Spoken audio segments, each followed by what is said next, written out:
Hello student. Today we discuss about the remaining part of Fresnel diffraction due to straight edge. इस lecture में हम लोग पिछले lecture का कुछ रिमेनिंग पार्ट एक्सप्लेन करेंगे। तो पिछले लेक्चर में हम लोग Fresnel diffraction due to straight edge explain कर रहे थे। उसमें हम लोग कुछ टर्म निकाले थे। Position of maxima above the central point. तो पोजीशन ऑफ मैक्सिमा मिला था इस तरह से कि जो x 0 था इसकी वैल्यू आया था √1 और इसमें n इक्वल टू रखा गया था 0। x1 मिला था √3 तो ये n इक्वल टू कितना था 1। x2 मिला था √5 n इक्वल टू 2। ऐसे ही टर्म मिलेगा √7। मान लीजिए हम लोग x3 निकालते तो √7 n equal to 3 and so on. तो इसका मीनिंग है this is the discrete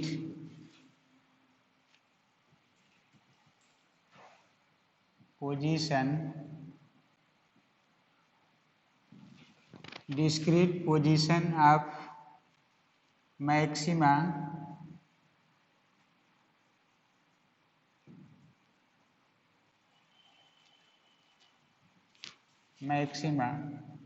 above the point C। जो ग्राफ में पॉइंट C लिया गया था उसके ऊपर मैक्सिमा की स्थिति इस तरह से होगी एबव पॉइंट C। तो ऐसा टर्म मिलेगा मैक्सिमा से ऊपर। अब देखिए now difference between two successive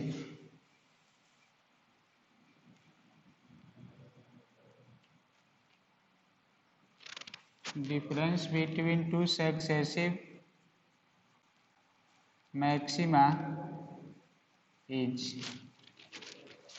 अगर टू सक्सेसिव मैक्सिमा का डिफरेंस निकालना हम लोगों को तो ये होगा delta x1 equal to x1 minus x0। तो x1 है √2 माइनस √1 तो ये होगा 1.41 √3 है 1.732 माइनस 1 इक्वल टू 0.732। इसी तरह से दूसरा मैक्सिमा का पोजीशन आएगा तो ये है √5 माइनस √3। तो इसका मीनिंग हो गया √5 2.230 माइनस 1.732। तो इसको सब्ट्रैक्ट करेंगे तो 0.408। तो इसको हम लोग लगभग लिख सकते हैं 5 के आसपास 0.5 या इस रूप में ये आएगा सब्ट्रैक्ट करने पर। तो ये हो जाएगा 8 और 2 1 बचा तो 3 है ये 2 12 में से 3 9 एक 12 में से 5 तो यहाँ पर लगभग 5.5 के आसपास मान लीजिए 0 आ रहा है ये। उसी तरह से डेल्टा x3 निकालेंगे तो √7 माइनस √5 ये आता है 0.41 के आसपास मिलेगा। इसी तरह से और भी निकालेंगे तो इसका मीनिंग ये आ रहा है कि delta x1 greater than delta x2 greater than delta x3 dot dot. तो जो सक्सेसिव मैक्सिमा है उनका पोजीशन डिक्रीज कर रहा है। पहले ज़्यादा गैप पर होगा, दूसरा गैपिंग घटेगी, तीसरा और घटेगी, तो क्लोज होता जाएगा। इसका मीनिंग है कि position of maxima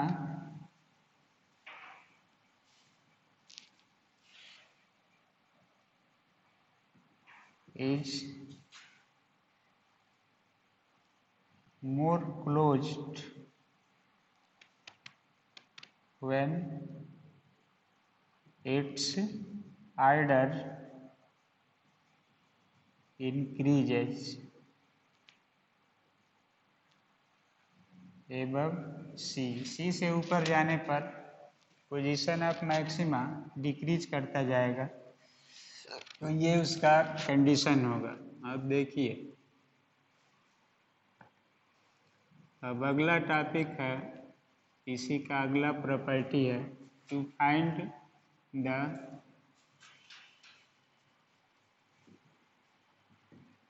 position of minima, find the position of minima above point सी।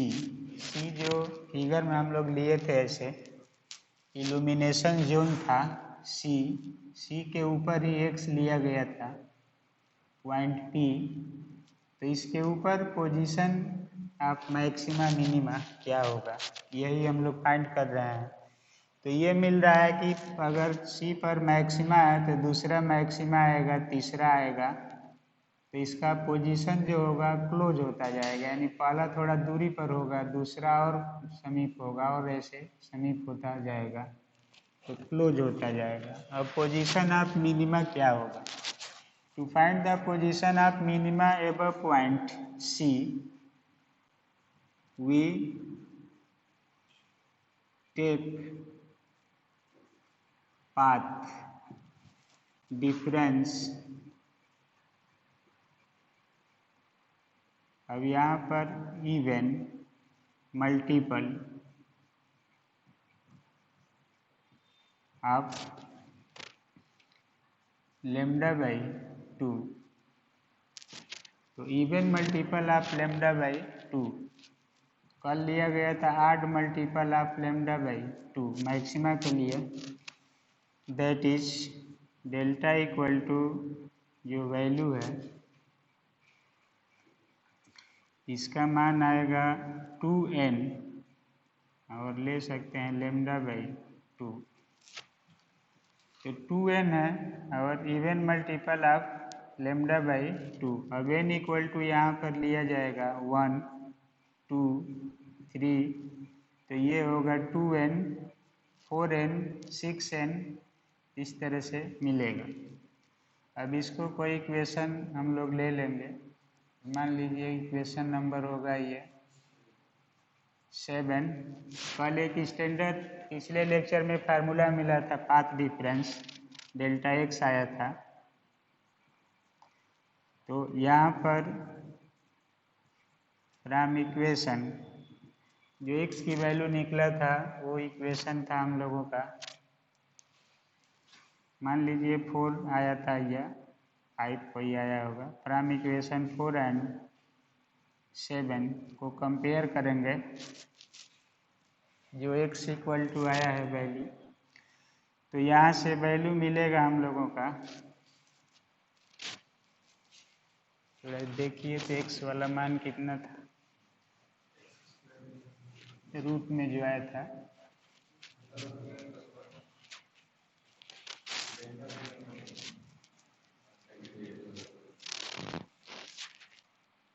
कितना था, रूट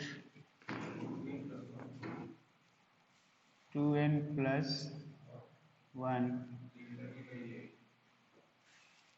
वो नहीं, ऊपर जो पाथ डिफरेंस निकला था, geometrical path difference,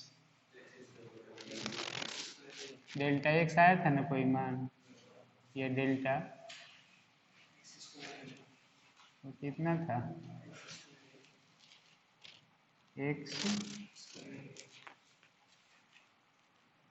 square upon a plus b equal to, ये कितना नंबर इक्वेशन था? और ही था ना ये। और इसका स्टैंडर्ड वैल्यू हम लोग एक मैक्सिमा के लिए काउंट किए हैं इस तरह से। अब मिनिमा ले रहे हैं हम लोग 8 मल्टीपल का लिया गया था। अब ये होगा even multiple of lambda by 2। तो इसे हम लोग कंपेयर करेंगे जो जियोमेट्रिकल पाथ डिफरेंस इक्वेशन 4 में आया था। तो ये हो जाएगा 2n और लैम्डा बाई 2। इस 2 से 2 कैंसिल होगा। X square a equal to 2n lambda b a plus b, या एक्स स्क्वायर इक्वल टू हो जाएगा 2n lambda b a plus b upon a. तो यहाँ से x की वैल्यू आ जाएगा root 2n lambda b by a plus b. तो x का मिनिमा के लिए पोजीशन होगा ये। अब यहाँ पर मिलेगा सिंस लैम्डा ए बी ये कांस्टेंट होता है, इसलिए x प्रोपोर्शनल होगा रूट 2n। तो x प्रोपोर्शनल हो गया root 2n।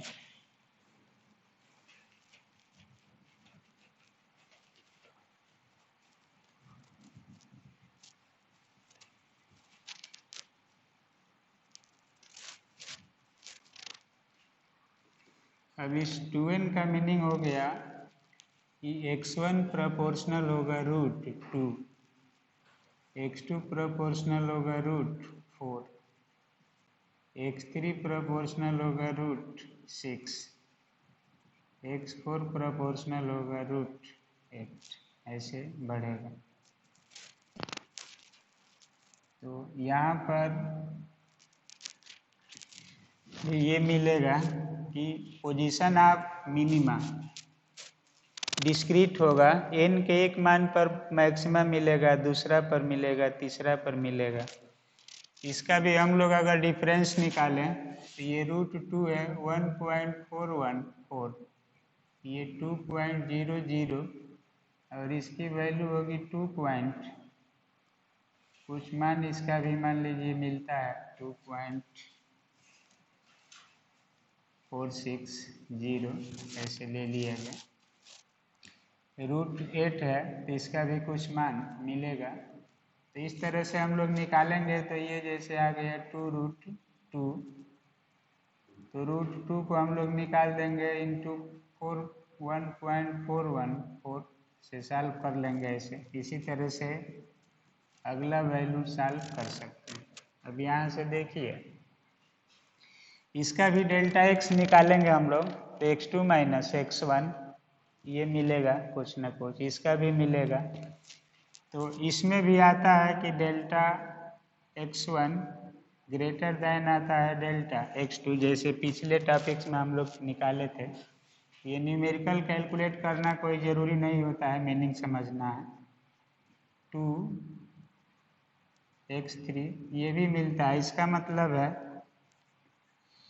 Position of minima is also decreases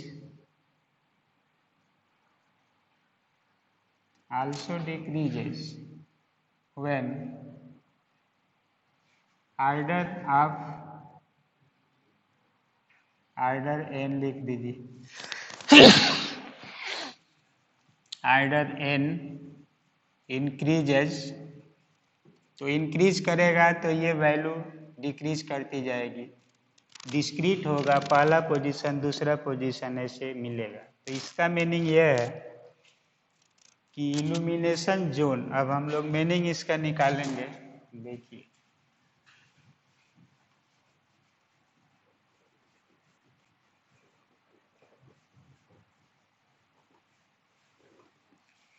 increases. अब यहाँ से इसका मीनिंग है, this means that, this means that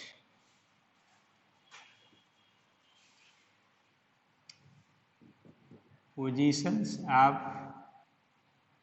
maxima and minima in the illumination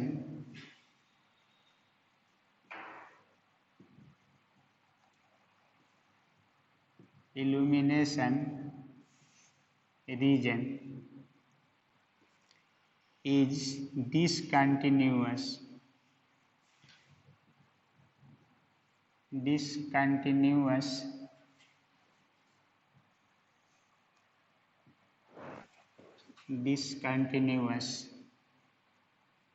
तो यहाँ पर डिसकंटिन्यूअस का मीनिंग है कि वो कंटिन्यूअस नहीं होगा।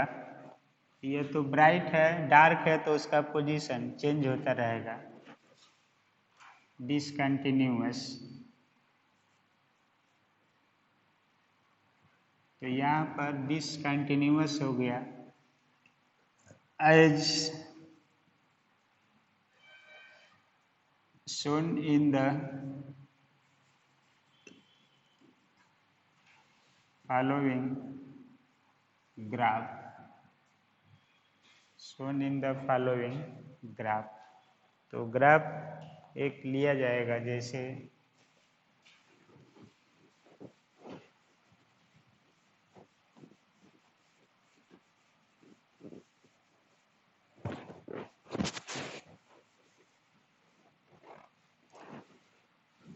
मान लीजिए हम लोगों का पॉइंट सी, स्क्रीन पर ऐसे पॉइंट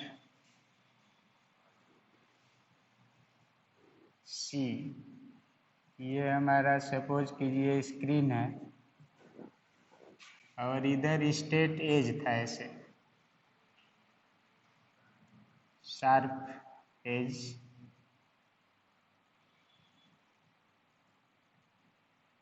ये शार्प एज ऐसे लिया गया था।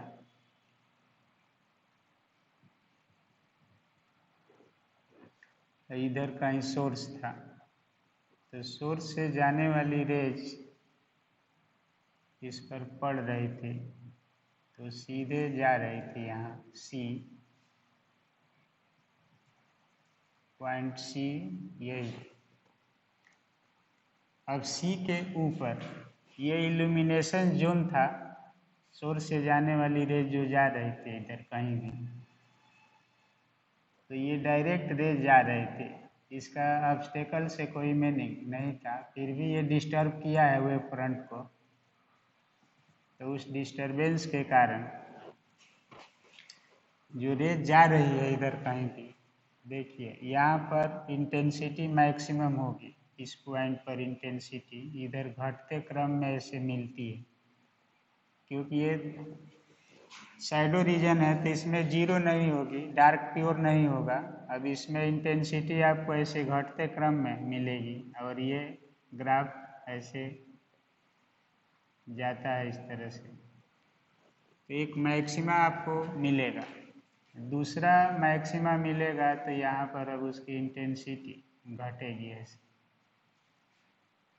तीसरा मिलेगा तो और कम होगी, ऐसे कम होते होते वैनिश करेगी। तो जो ये इंटेंसिटी है सेंट्रल पॉइंट पर मैक्सिमम है, नीचे था शैडो रीजन, और ये इल्यूमिनेशन रीजन था, तो इसमें इंटेंसिटी एक मैक्सिमम होगी, दूसरी मैक्सिमम होगी, तीसरी होगी, ऐसे मिलेगी। तो ये डिक्रीजिंग आर्डर में ऐसे जा रही है। तो डिक्रीजिंग आर्डर में पहले सेंटर पर मैक्सिमम होगी, ये आपका था ऑब्स्टेकल,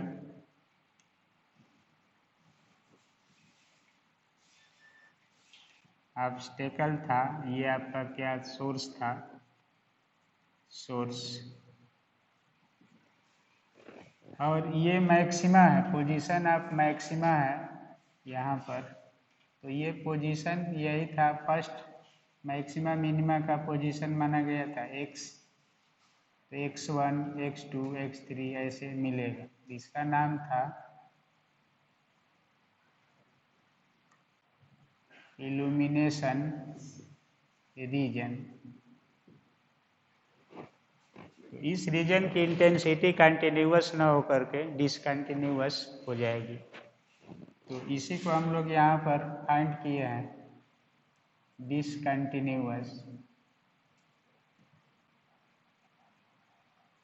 डिसकंटिन्यूअस यही है। और ये था पहले की लाइट यहाँ पर तो कोई ऑब्स्टेकल का इफेक्ट नहीं होगा, सीधे लाइट मिलेगी ब्राइट। लेकिन पोजीशन ऑफ एक मैक्सिमा होगा तो एक मिनिमा होगा। इसी को कहा जाता है Fresnel diffraction pattern due to straight as.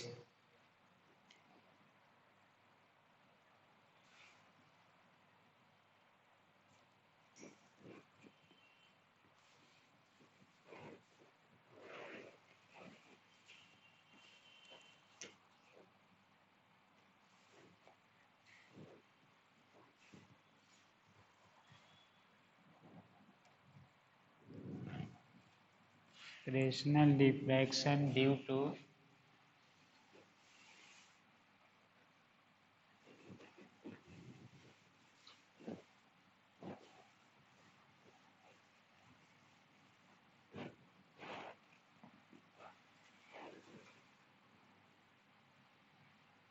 तो शुरू में ये कहा गया था कि इल्यूमिनेशन रीजन या जोन कंटिन्यूअसली ब्राइट होना चाहिए और ये कंटिन्यूअसली डार्क होना चाहिए। लेकिन ये डार्कनेस जो होगा धीरे धीरे इधर बढ़ेगा और कुछ इधर ब्राइटनेस भी आ जाएगा। इधर जो होगा फ्रिंज बनेगी, डार्क बनेगी, ब्राइट डार्क ऐसे बनती हुई वैनिश हो जाएगी। तो इसको कहा जाता है डिफ्रैक्शन। तो यहाँ पर मिल रहा है कि 10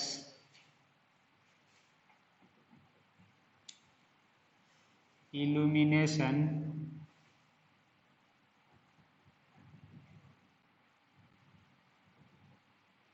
reason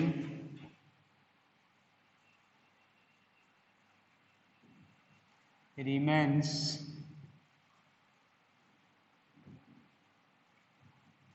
discontinuous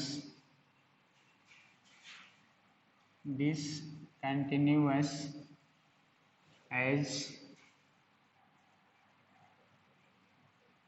maxima and minima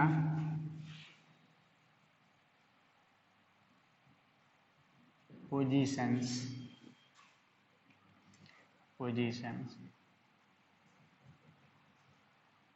अब देखिए, this is pure wave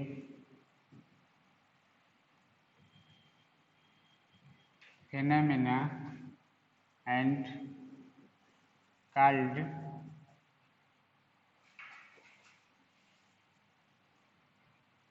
Fresnel diffraction. Geometrical physics के आधार पर इसको नहीं समझाया जा सकता। इसको कहा जाता है pure wave phenomena and called Fresnel diffraction due to a straight edge. ये इसका मीनिंग हुआ। इसी तरह से बहुत सारी डिवाइसेज है फ्रेस्नेल के नाम पर जिसे डिफ्रैक्शन फाइंड किया जाता है।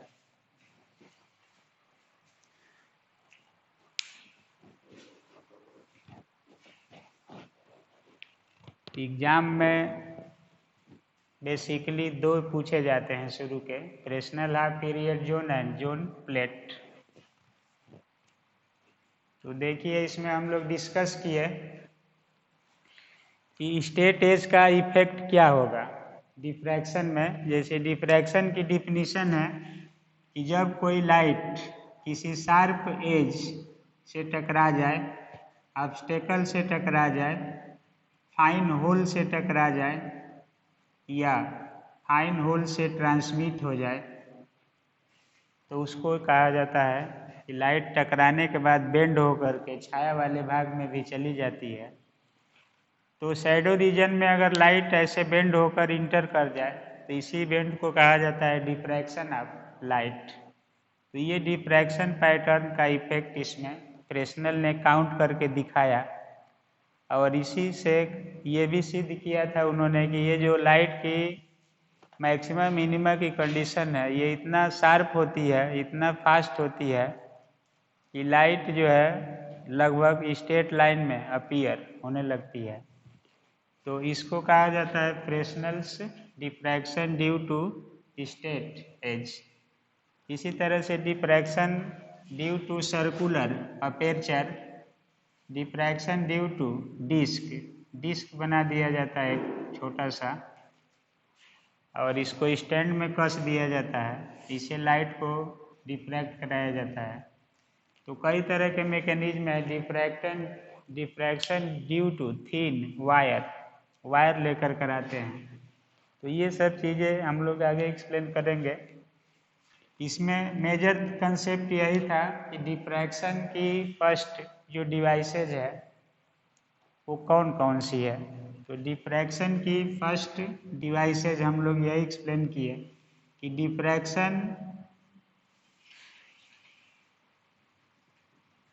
डिफ्रैक्शन क्या होता है और लाइट की कैसी प्रॉपर्टीज है, ये दूसरी प्रॉपर्टी से कैसे डिफर है, ये हम लोग एक्सप्लेन किए। उसके बाद डिफ्रैक्शन को साइंटिफिक मेथड से कैसे ऑब्जर्व करेंगे, इसका ऑब्जर्वेशन क्या होगा,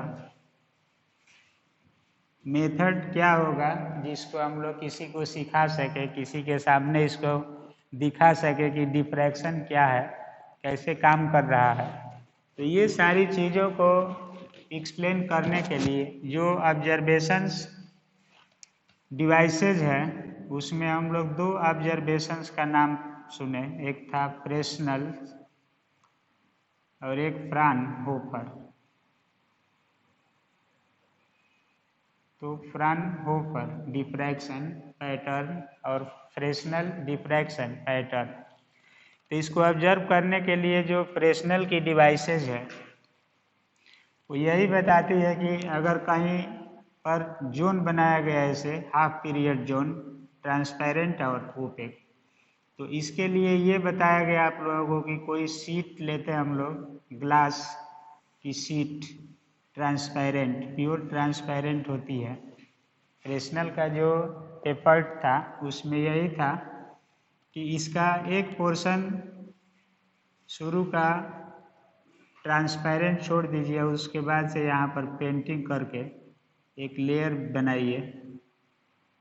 ये पेंटिंग करके एक लेयर बनाई जाती है सर्कुलर ऐसे, तो ये ओपेक होती है और ये ट्रांसपेरेंट। दूसरा फिर बनाया गया एक ऐसा पोर्शन, इसको भी एक पट्टी की तरह से ऐसे लिया गया, तो ये पट्टी ओपेक पार्ट पारदर्शी में इसको डिवाइड कर दिया गया। डिवाइड करने के लिए निकाला गया कि इसका कितना रेडियस होना चाहिए, इसका कितना रेडियस होना चाहिए, कितना रेडियस का आप सर्कल इसमें ड्रा करेंगे और उसको पेंट करेंगे। तो ये आया था कि R1 जो था प्रोपोर्शनल था √1 के, तो R2 जो था प्रोपोर्शनल था ऐसे 2 के नेचुरल नंबर। तो इस तरह से रेडियस ले करके सर्कल ड्रा करके और उस पर हम लोग पेंटिंग करके अपारदर्शी भाग बना देते हैं और ये लाइट सोर्स के सामने रख देते हैं, ऐसे स्टैंड में कस देंगे इस प्लेट को, जैसे दिखाया गया था कि इस पर हम लोग लाइट यहाँ पर ले लेंगे, जलाएंगे तो सेंटर से लाइट जाएगी, फोकस होगी कहीं ना कहीं, तो ये लाइट बेंड हो करके अपने इनिशियल पाथ को छोड़ देती है, इधर जा रही थी लाइट तो इधर चली गई। तो बेंडिंग प्रोसेस को ही कहा गया डिफ्रैक्शन। और ये डिवाइस है, स्लाइड्स है जैसे ग्लास शीट पर प्रिपेयर करके और दिखाया जाता है डिफ्रैक्शन कैसे होगा। और यही डिवाइसेस यूज करके लाइट के इंटेंसिटी को डिसकंटिन्यूअस बनाया जाता है। डिसकंटिन्यूअस का मीनिंग है कि लाइट कहीं पर ज़्यादा हो जाए और कहीं पर कम हो जाए। तो इसका मीनिंग ये होगा कि लाइट हमारी एक पॉइंट पर बहुत ज़्यादा बढ़ गई, लाइट एनर्जी है और इस एनर्जी से हम काम करना चाहते हैं, कोई कहीं लाइट को एक जगह फोकस करना चाहते हैं बहुत अधिक मात्रा में। तो जो टार्च अगर जला रहा है वो कंटिन्यूअसली ऐसे रेज को भेज रही है, तो ये रेज बिखर जाती है ऐसे और लाइट चारों ओर ऐसे यूनिफॉर्मली डिस्ट्रीब्यूट हो जाती है। तो ये कंटिन्यूअस लाइट का डिस्ट्रीब्यूशन एनर्जी होगा। लेकिन आप चाहते हैं कि इस लाइट एनर्जी का कहीं एक पॉइंट पर हमको ज़्यादा फोकस मिल जाए और उस पॉइंट को आप इल्यूमिनेट करना चाहते हैं, देखना चाहते हैं कि हम ये यहाँ पर लाइट का अधिक से अधिक कलेक्ट करके हम किसी चीज़ को देख लें। जैसे एग्जाम्पल लिया गया था कि अगर कोई डेंटिस्ट है यानी डेंटल डॉक्टर है, वो आपके दांत को या गला में कोई प्रॉब्लम है उसको टार्च जला कर देख रहा है, लेंस यूज कर रहा है, तो लाइट एक जगह कलेक्ट करना चाहेगा क्योंकि उसको बारीक चीज़ को देखना है। तो उस बारीक चीज़ पर लाइट बहुत अधिक पड़े और उसमें शार्पनेस हो जाए, लेजर लाइट की तरह से उसमें चकाचौंध ना हो, तो उसके लिए डिफ्रैक्शन में टार्च यही जलाई जाती है। और यही डिसकंटिन्यूअस लाइट होती है कि उस पॉइंट पर टार्च को इंडिकेट कराया जाए तो बहुत अधिक लाइट हो जाए और वहाँ की घटना को हम लोग क्या कर लें, ऑब्जर्व कर लें, देख लें कि वो कैसा है। अगर मान लीजिए कि आप किसी स्पेक्ट्रा को देख रहे हैं, जैसे इलेक्ट्रॉन प्रोटॉन को ही आप देखना चाहते हैं, तो माइक्रोस्कोप यूज करते हैं, इलेक्ट्रॉन माइक्रोस्कोप। वो भी उसका रिजॉल्विंग पावर क्या होगा, वो डिफ्रैक्शन पर ही बेस्ड है। जैसे मान लीजिए कि एक पोजीशन यहाँ पर मिला, दूसरा पोजीशन मिला, तो इसको रिजोल्यूशन भी कहा जाता है, आगे हम लोग यूज करेंगे। तो रिजॉल्विंग पावर का मतलब है कि जैसे डिफ्रैक्शन से लाइट जब हम लोग डिसकंटिन्यूअस कर रहे हैं ऐसे, तो किसी पॉइंट पर लाइट जल रही है, किसी पर डार्क होगा, फिर जलेगी, फिर ऐसा कंडीशन आता है। तो इलेक्ट्रॉन माइक्रोस्कोप को भी हम लोग ऑब्जर्व करते हैं, तो डिफ्रैक्शन मेड से ही उसको कंट्रोल किया जाता है। और इलेक्ट्रॉन माइक्रोस्कोप में डी ब्रागली वेवलेंथ का यूज किया जाता है, यानी लाइट को वेवलेंथ के आधार पर एक्सप्लेन कराया जाता है और उससे रिजॉल्विंग पावर को बढ़ाया जाता है। तो रिजॉल्विंग पावर का मतलब है कि दो क्लोज्ड ऑब्जेक्ट को अलग अलग करके देखना। तो इसमें आप लोग पढ़ेंगे आगे कि रायले क्राइटेरिया कहती है कि एक ऑब्जेक्ट का मैक्सिमा दूसरे के मिनिमा के साथ और दूसरे का मैक्सिमा पहले के मिनिमा के साथ कोइंसाइड करने लगे, इमेज बनाने लगे, तो दोनों ऑब्जेक्ट अलग अलग दिखाई देंगे जैसे स्क्रीन पर। तो ये सब टर्म भी डिफ्रैक्शन से बेस्ड है। जैसे आप डिफ्रैक्शन की सहायता से आप अपने माइक्रोस्कोप यूज करते हैं डिफ्रैक्शन मेट से, आपके सिर में बाल है, कंटिन्यूअसली दिखाई दे रहा है कि काला काला ये बाल है, दूर से नज़दीक से हटते हैं तो एक रेशा के रूप में दिखाई दे रहा है। अगर वही इलेक्ट्रॉन माइक्रोस्कोप से देखेंगे आप, तो बाल जो होगा आपका डिफ्रैक्शन मेड इमेज बनाएगा और रिजॉल्व कर देगा, एक बाल और दूसरे बाल के बीच में डिस्टेंस दिखाई देने लगेगा इसे, और ये बहुत बड़ा दिखाई देने लगेगा, मोटा दिखाई देने लगेगा, यानी बाल है तो इस मार्कर जैसे मोटा मोटा दिखाई देने लगेगा और अलग अलग। तो आप उसको ऑब्जर्व कर लेंगे कि क्या है। तो उस ऑब्जर्वेशन में आपका अलग अलग क्लियरली ऑब्जेक्ट दिखाई देने लगेगा कि ये बाल कंटिन्यूअस ना होकर के डिसकंटिन्यूअस है। अगर उस बाल में सपोज कीजिए कि आपके जू हैं, उसको आप देख नहीं पा रहे हैं, छोटे छोटे उसी में हैं, अगर इस तरह से टार्च से देखेंगे diffraction made microscope, resolving power जिसका होता है, तो एक आपका छोटा सा जू जो होगा सेव जैसे बड़ा बड़ा दिखाई देने लगेगा। आप उसको आसानी से देख लेंगे कहाँ पर है, उसको आप आइडेंटिफाई कर लेंगे, सिर में से आसानी से निकाल लेंगे।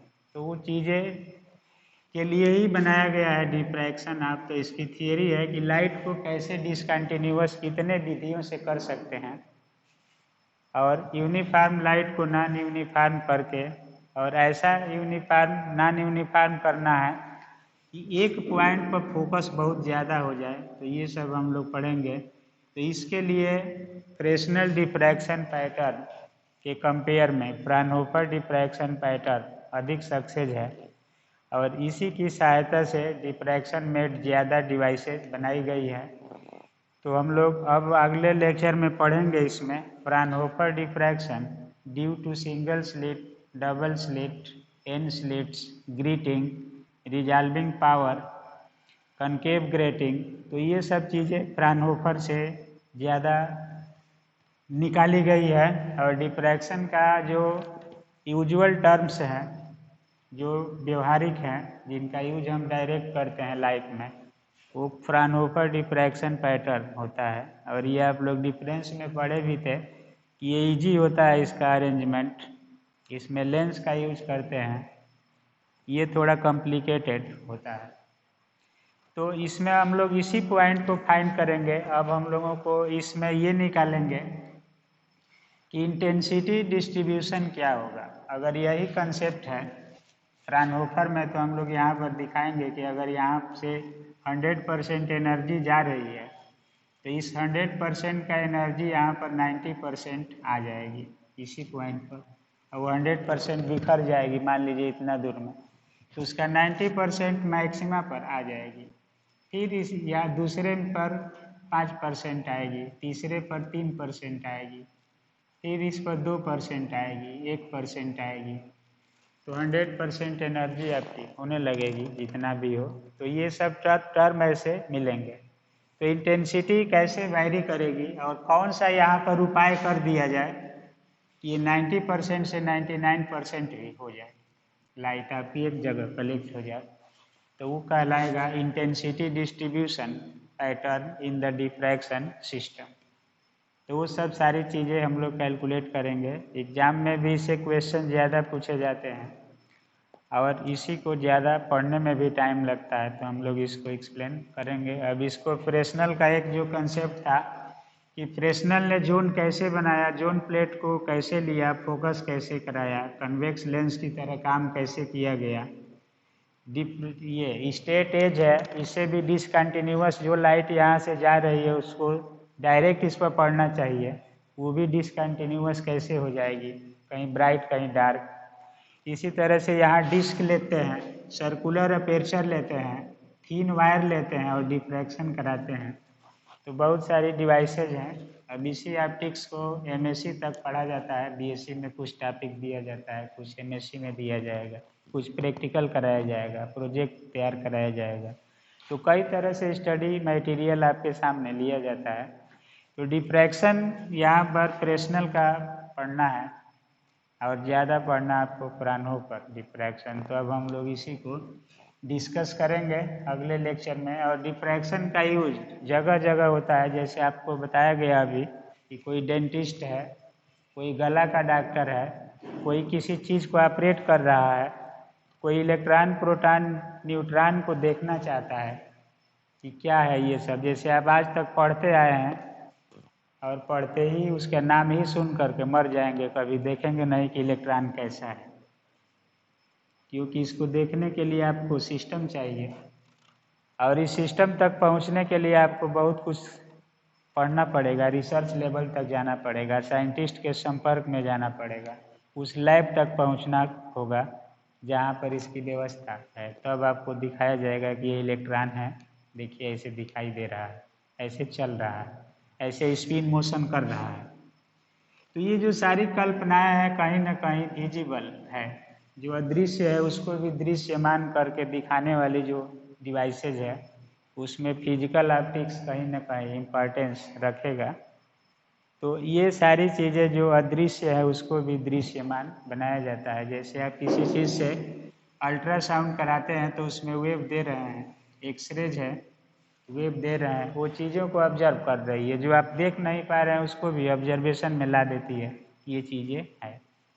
तो ये सारी प्रॉपर्टी, जैसे आप एक्सरे कराते हैं तो ब्रैग्स इक्वेशन पढ़ते हैं, डिफ्रैक्शन आप एक्सरे पढ़ते हैं, उसमें भी आता है कि 2d sin theta equal to n lambda. तो ऐसे एक्सरे का भी डिफ्रैक्शन होता है, उसी डिफ्रैक्शन से डिवाइसेज बनाई गई हैं। उसका आप पढ़े कि साउंड का भी डिफ्रैक्शन होगा, लाइट का भी होगा। तो अल्ट्रासाउंड जो होती है, जिसमें हम लोग अल्ट्रासोनिक वेव भेजते हैं, साउंड वेव होती है, उसका भी डिफ्रैक्शन होता है। एक्सरे होती है इलेक्ट्रोमैग्नेटिक वेव, लाइट वेव, उसका भी डिफ्रैक्शन होता है। तो डिफ्रैक्शन का जो बिहेवियरल यूज है वो कैसे करेंगे, आप उस लेवल तक कैसे पहुंचेंगे, कैसे इंटेंसिटी को डिसकंटिन्यूअस के साथ साथ अपने इच्छा अनुसार एक पॉइंट पर उसको बढ़ा लेते हैं, घटा लेते हैं, यानी एक जगह लाइट को फोकस कर लेते हैं। जैसे आप देखते हैं कि लेजर लाइट जब जलाते हैं किसी के सरफेस, किसी भी सरफेस पर, तो एक स्पॉट के रूप में जा करके स्पष्ट दिखाई देने लगती है। तो डिफ्रैक्शन होता है वहाँ पर। और अगर सामान्य टार्च जलाएंगे तो इस तरह का स्पॉट दिखाई नहीं देगा, वो चारों ओर फैल जाएगी, उसमें ब्राइटनेस अधिक होगा, चकाचौंध अधिक होगा।